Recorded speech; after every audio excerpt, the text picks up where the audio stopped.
Hey guys, it's Sam. Today we're going to be diving into some writing advice that may be hard to swallow, but trust me, it is the medicine that your stories need. These 4 tips might go against what you want to do with your stories, but they're absolutely essential for leveling up your writing game. So let's get right into it. Kill your darlings, aka delete your favorite parts, my friends.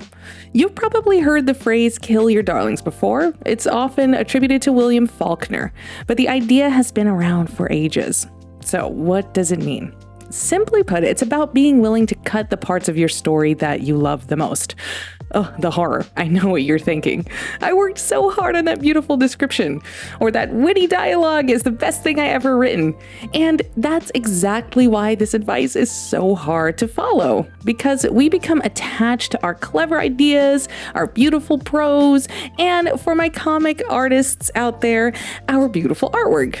They're our babies. But here's the harsh truth. Sometimes our favorite parts just don't serve the story. Simply put, your darlings may just be dragging your story down. So how do you kill them? That sounds pretty violent. Well, you start by identifying what exactly your favorite part even is, the parts that you're most proud of. Then I want you to scrutinize them mercilessly. Ask yourself, does this part serve the story or does it just serve my ego? One thing that's really helpful for this is to get feedback from other people because they'll be a lot less attached than you are and they'll be way more objective. Here's the paradox. By being willing to cut what you love, your story might actually become stronger. It's kind of like, pruning a plant or something. It hurts to cut off the branches or the dead leaves, but it allows the plant to grow fuller and healthier. Remember, you're not really killing your darlings, you're just kind of putting them aside. You can even keep a darlings file where you store all of those things that you really like, the dialogue, the panels, anything. And it may find a home somewhere else in your story or in another story entirely another day. Number 2, your protagonist should fail a lot. Now, let's talk about your protagonist, the awesome, competent hero that you created that is going to save the day in your story. It's time to make their life miserable. There's a common misconception amongst beginner writers that heroes should kind of always be winning. Here's the reality of that. Failure creates conflict, it creates growth, and it creates reader engagement. So think about it for a second. If your protagonist succeeds at every single thing they try and everything you throw at them in your story, where's the tension? Where's the growth? Where is the reason for the reader to keep turning pages? Failure is your friend. It creates tension and unpredictability. It allows for character growth and development. And it makes success so much more satisfying when it finally comes for your protagonist. So with that being said, what kinds of failures should you throw at your protagonist? I say throw the whole freaking kitchen sink at them. Throw personal failures in relationships, moral choices, professional failures in whatever goals they're pursuing, physical, skill-based failures where they're simply not good enough. Yet. And the yet is the key here. Now, this doesn't mean that your protagonist should be a complete loser. I hear some of you saying, oh my God, that means my protagonist is a loser. No, it doesn't mean that. The key here is to balance failure and competence. You can show your protagonist strengths, but also create challenges that push them beyond their limits. You let them fail, but you also let them learn from those failures too.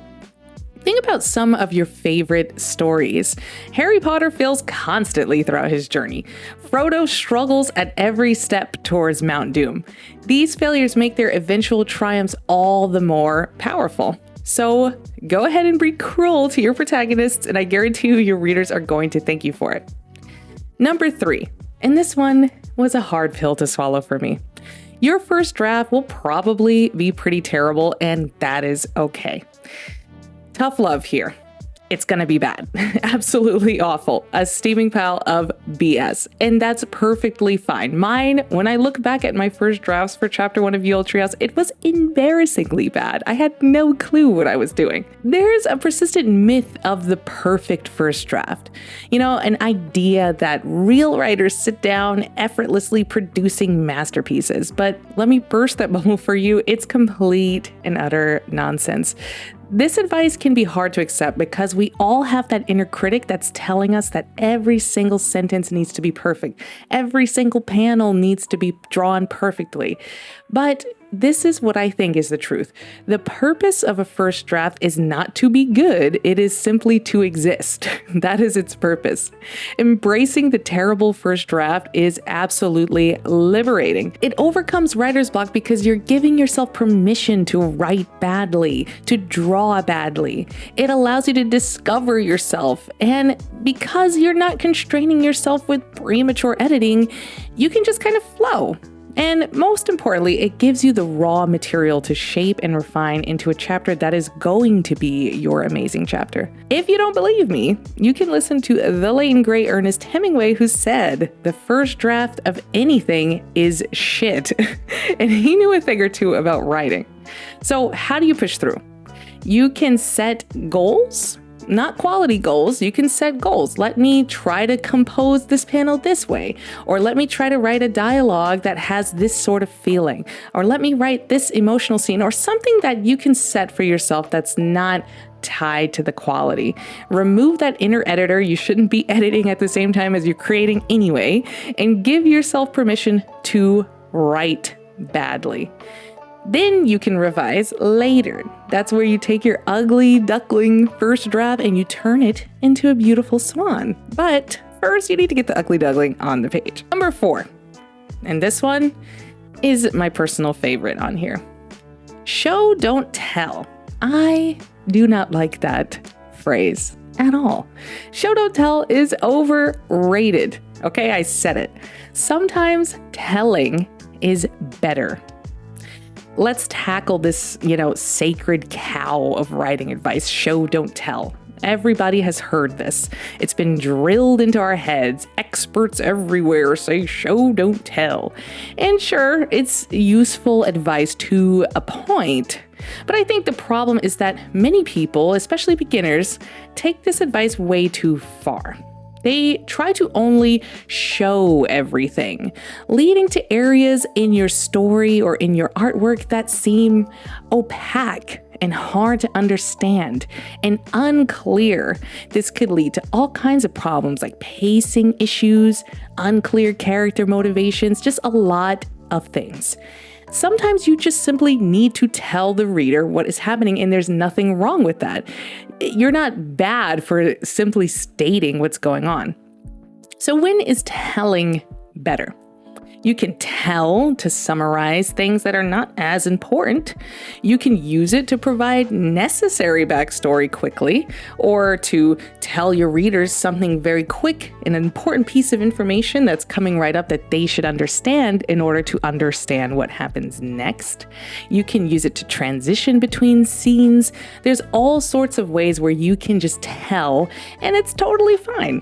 The key here with show and tell is to find balance. Use show for important emotional moments where you want the audience to be super deeply engaged. Use telling for efficiency and clarity when you need to convey information. Many great works of literature use telling effectively.